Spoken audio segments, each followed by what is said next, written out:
I decided to treat my wife to a vacation for her birthday. We don't have kids, have a moderately stable income, and love to travel. She told me to surprise her. She only had one requirement: a hot tub. Well, finding a place within 2 weeks on Airbnb with a hot tub seemed to prove its own challenge. I checked Charleston, Myrtle Beach and Virginia. Then I thought to myself, Tennessee, the Great Mountains. All those cabins always have a hot tub, so I went ahead and did a search on Airbnb and found a place with damn near perfect reviews. A few 4 stars here or there, but no complaints. I booked it while at work and kept it a secret until we drove there. We arrived and passed through a beautiful gate. We drove up a driveway that was 2 miles long. It took us roughly 15 minutes to do that because of all the blind curves.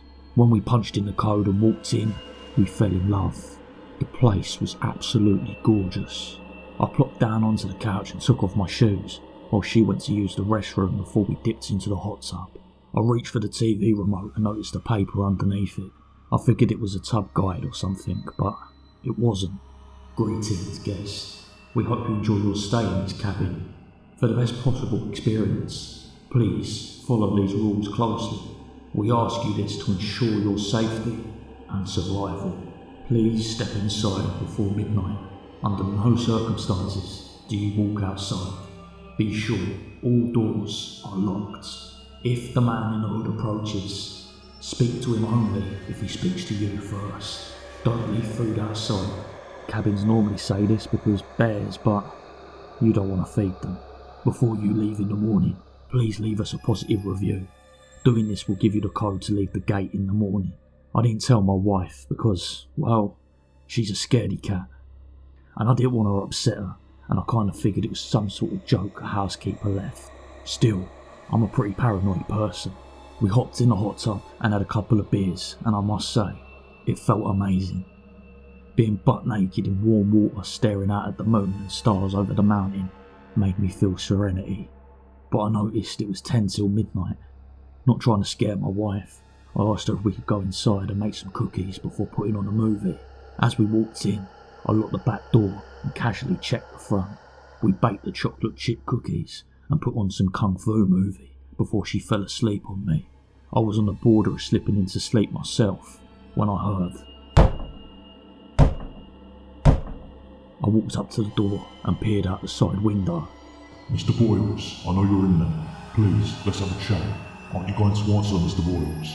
I can smell you through the door, and I can see your shadow casting through the window. I finally made sense of what the knocking was, and it was a very pale man in a dark robe.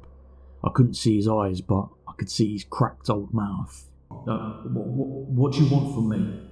Mr. Boyles, how very smart of you to answer back. I'm not really the man for small talk, so let me cut straight to the point. I'm very hungry, and so are my children. May we come in? No, sir, you cannot. What a shame. How about you search in the freezer and give me some of that hamburger meat the owner's left? Okay, 1 second. You'll leave me alone after this, yeah? I asked. You have my word. You can even slide the tray through the mouse slot. I walked up to the fridge and opened the freezer door. A note was in there with no meat. If you want to keep your hand, do not slide in any food. Oh no. I walked back and told him I had nothing for him. Mr. Boyles. The hooded man walked away and my wife woke up and asked why I was so pale. Before I could think of a lie, the chanting started.